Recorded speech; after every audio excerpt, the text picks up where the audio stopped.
Hey guys, so sorry about that. Let's see if Ruben's here. Can you hear me, Gretchen? Yes. Okay. Can you hear me, Ruben? Yes. Please start recording.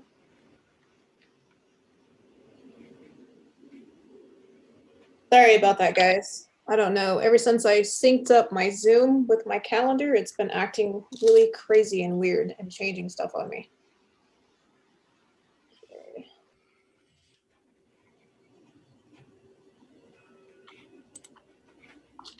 So we'll see if other people are able to get in. I emailed out that new password, so hopefully they can. So I'm not creating any kind of PowerPoints or anything for you guys to view or share. I really kind of wanted this just to be rather informal and kind of almost a discussion. So this first one was about time management and how that kind of plays a really important role in online learning. I've been a student back and forth in school for so long. This is something I've had to keep re-implementing in my own life to keep me on track. And I know a lot of us are working, and I'm in grad school myself. So these are just little techniques that I've picked up that I've learned through different employment, different jobs, even other friends sharing stuff with me that really seem to work. And I think that a lot of people think when they're planning for doing their homework, that time management, they're only planning for just that couple hours that they're going to study. When really we need to have the time management throughout the day in order to let everything flow so that we can have our full concentration during when we're studying. So we're not thinking and multitasking about a bunch of different other things. One of the things that people don't think about that can save a lot of time actually that I've actually written into public health programs is meal planning. Meal planning on one day of the week, prepping all your food for the week makes it so much easier when you get off work and you don't have to think about that and you have that extra 30 or 60 minutes that you would be prepping for dinner or whatnot to put into studying. And that's something that's really worked for me because our goal in this program really is to not just get you through the program. We really want to make sure that you're retaining as much information as possible, that you have enough time, that you're not doing the cramming, especially in the tech world. We need to have that long term memory retention of all the material and content that we're learning. And so this week, I would like you guys to write up your own action plan of how you plan to implement your own time management according to your own life. And it's always best, I think, to handwrite it because writing it actually reinforces it into your memory. And then type it, print it, and post it, and do your best to kind of try to stick with that. And some technology that actually works really well for helping with that. A friend recently introduced me to it. He's a very successful veteran entrepreneur, owns his own record company, and he's got multiple projects going on. And he shared something with me recently because we have such similar personalities. We let Josh in. Hi, Josh. Sorry about that. I'm glad you could get on finally. Something that he shared with me about it, and I will put into a document any kind of resources that I mention. I will email those out to you guys. But there's two apps. One is called Routinely, and the other is called Forest. And simple apps, but I can't believe how effective they are at working. I even have my 16-year-old using them for virtual learning to keep her on track. And she likes them because they use reward systems. And, even as adults, those reward systems work really well because that's just naturally the way our brain operates is it wants positive feedback. It wants positive input, it wants those dopamine levels increase so that we feel happy and euphoric. And just by getting little rewards, it just seems to, no matter what age you are, seems to connect into your brain. So Routinely is a great app. You can set like many throughout the day. And it can be as simple as morning routine, brushing your teeth, making your bed, eating breakfast. having your morning affirmation or your morning reading or whatever. And then you can make a workout routine and a work routine and a homework routine. And then that works in conjunction with this app called Forest, where you plant an intention, you plant a seed for your intention, and then a tree grows as long as you complete your intention. And when you put it onto deep focus mode, um, it doesn't necessarily lock up your phone, but if you swipe out of that app during the set time that you put for your intention, your tree dies and you lose points. And it also has like a group accountability that my daughter and I, if we both have homework, she will like link me up with hers and we'll both set our timer for like an hour. And if either one of us goes to touch our phone, then the other person's tree dies. And then if you grow your tree, you get like rewards and stuff like that. And again, it sounds really simple, but it's so effective. Like I said, my friend's a very successful entrepreneur and he uses it and I've been using it and I think it's fantastic, even for family time. It's great, just to stay off your phones if you just set in your timer to get off of them. Something else that I used for years that I didn't realize really was a quote unquote official method of studying is called the Pomodoro method. It's basically for chopping up um, homework segments. So if you take 30-minute segments and you study for 25 minutes and then you give yourself a 5-minute break. During that 5-minute break, you can get up and walk around, which I encourage because getting up and walking around, wakes up your muscles. It increases your oxygen flow. So you wake up a little bit. You could take it just to surf the web or whatever you want. It's your reward time to do with what you want. And you break that up into 4 sets. It's kind of like you're going to the gym. You have reps to do on homework. So you do 4 30-minute sets. And if that's all you're going to do for the day, that's fine. At the end of those 4 sets, you get a longer break. You get your 15-minute break. For those of you who are doing this full time, it's a good way to navigate your day and have it planned out so it doesn't seem so overwhelming that you may have 4, 6, or 8 hours of doing homework. There's actually some sites also, those apps I mentioned, take care of the phone distraction. But if you're on the computer and you're watching something, you still have access to things like Facebook and Instagram and the news. And so it's tempting to often go on those and get distracted. So there actually is sites and software you can download that will temporarily limit your ability to access those other sites while you're studying. And that's very helpful because many of us have the desktop and the phone and the tablet and all that. You just have so much access to everything. And it's really important to stay focused during study times and definitely not try to multitask because sometimes I try to do that and then my study session is pretty much wasted because I have no retention of what I just went over. Another huge thing I think is sleep. That's another thing you can set on your routine app is your nighttime ritual, trying to get to bed at the same time, trying to get, 6, 7, 8 hours even. As a yoga teacher, we have something that was created with yoga is called the Ayurvedic diet. Part of that is not just eating right, it's actually how much sleep you should get, when you should go to bed, when you should wake up, because everybody has, according to their body type, has a magic hour when they should just naturally wake up. My magic hour is between 5 and 6. If I wake up at 4:45 a.m., I am groggy all day. If I wake up at 6 a.m. or later, I feel like I'm rushing all day long. But if I wake up during that magic hour from 5 to 6, I feel rested, I feel ready to go, and I'm very productive for the rest of the day. So try to find what your magic hour is and try to wake up during that time. And you will feel a huge difference. There's even parts of the day, according to your body type, that you're just more creative. It might be the time that you need to choose to do your homework. And that also helps to alleviate cramming. I've done it many times myself. I crammed overnight, haven't had any sleep over a big test, and it was just a huge difference in and how I did the test. And in some general subjects, it's okay to pump and dump that information out.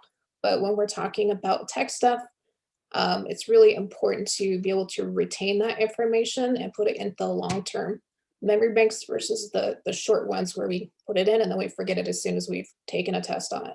Especially important because there's certifications for these tech fields that you have to get, before going into an actual placement of a job. Another thing was note taking. Even though handwriting is extremely tedious to take notes, it's really important because it again is a brain memory connection thing. When you're writing something down, you remember it better. Additionally, when you're holding a pen or pencil in your hands, the pressure points in your thumb and your index finger is a neurological response. It automatically sends a signal to your brain to quiet down. That's why when you see people meditate, they have those two fingers together. That's why we have adult coloring books, because we are able to put pressure on those 2 points and it makes us relax. Additionally, if you type them in, a great site that I use often is called Quizlet. Um, I learned really well playing games. So when I was in pre-nursing school, I had a lot of anatomy and physiology, and the only way I got through that was through games. And Quizlet is one such site that you can create your index card, and it has various games that you can play to help kind of remember that and just make it a little bit funner and less boring for sure. Um, Also, your space. You hear a lot about people setting up stuff in a space, so it's more feng shui.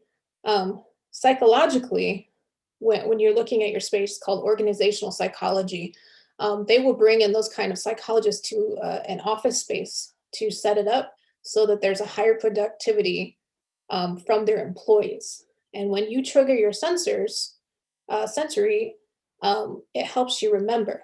So if you can, try to study in the same place that you're going to be taking your test. You can use things like the lighting, visual, candles or incense, the smell, um, even gum. If you're chewing gum and you chew the same flavor of gum when you studied as when you take your test, your brain remembers that. It's creating memory from that. And I even had a math teacher who would always bring in candy before we would take a math test because that rush you get from the sugar kind of wakes you up to being able to do a subject like math. So all those little things are really good. Just little tips that you wouldn't really normally think that would help you study that help bring your memory.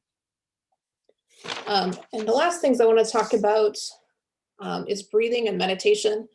A lot of people automatically think, this is more holistic stuff. It is, but it's also stuff that the military used over and over and over and over again.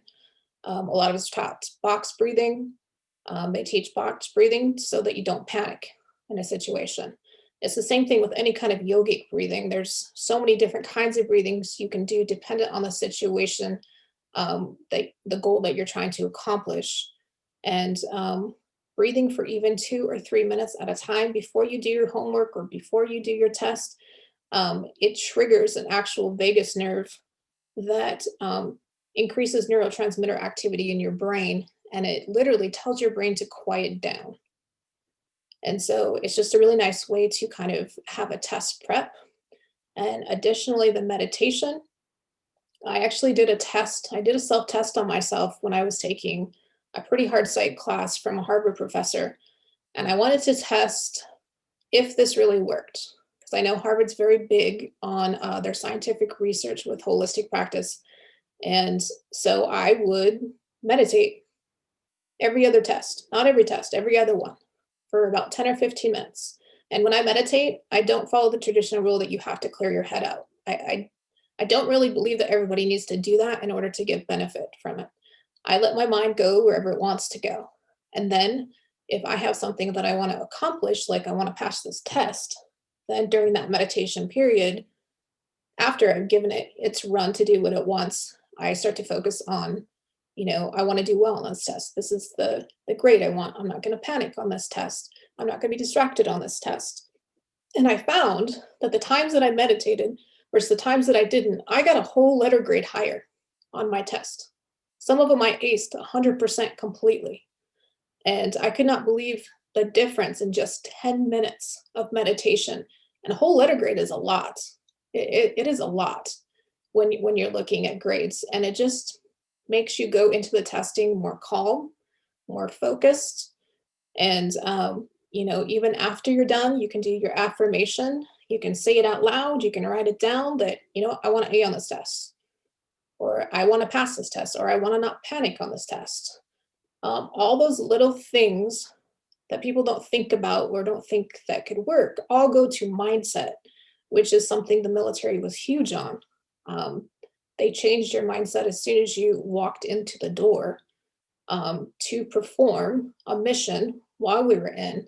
And it's just a matter of not only changing mindset when we get out, it's also a matter of just picking up different tools that we can put in our toolbox to help us live, better lives and just to be more successful students.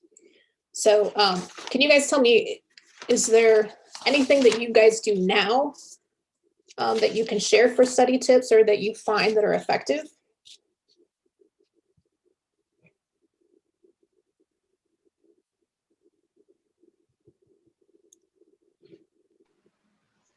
I would say just have like a clear or noise-free space so you don't have any distractions. That's like my go-to for study space. Yeah, even if you have to put the headphones. Because I have 2 kids and it can be, it can be hectic, but I just set like you said, like an hour a day, and then I just do all my studying. Yeah, I totally agree because I had 3 kids and I totally get that. Tried to find a space in the house that was quiet. Ruben or Joshua, do you guys have any tips that you use that you find are useful? I put my phone on airplane mode. That way, there's no notifications, and I don't want to open my phone. Oh, that's a good idea. Yeah, I didn't think about that. Phone is so tempting. It almost has to be out of sight, out of mind. If they actually have cell phone jails you can buy, which is pretty crazy. That you can kind of like lock it up and set a time down, and you cannot get your phone out of that cell phone jail until you're done. And even my teenager is down for that because she gets really distracted by the phone. She even gets mad at the phone because she gets so attached to it. And so anything that you can find to help keep you from getting distracted is great. Ruben, did you have anything?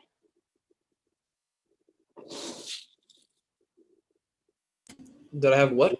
Oh, I'm sorry. I meant Joshua. Do you have anything?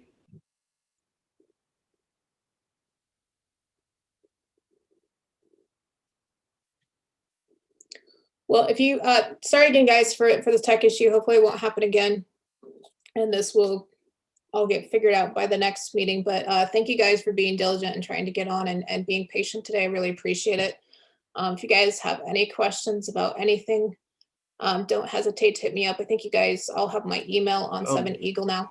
Excuse me, before you leave, I have a question. So I'm about to finish the IT fundamentals, and I want to know which courses should I do? Like, what's the order of courses I should do to know when I'm done?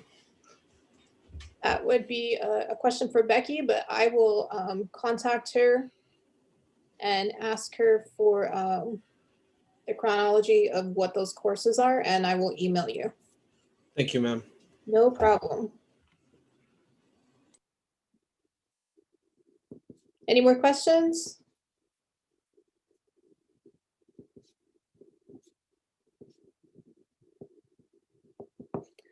Well, if there are no more questions, I hope you guys have a great week, great Thanksgiving, and I will see you on the next meeting. Thanks, ma'am. Likewise. Bye. Take care. You too. Bye.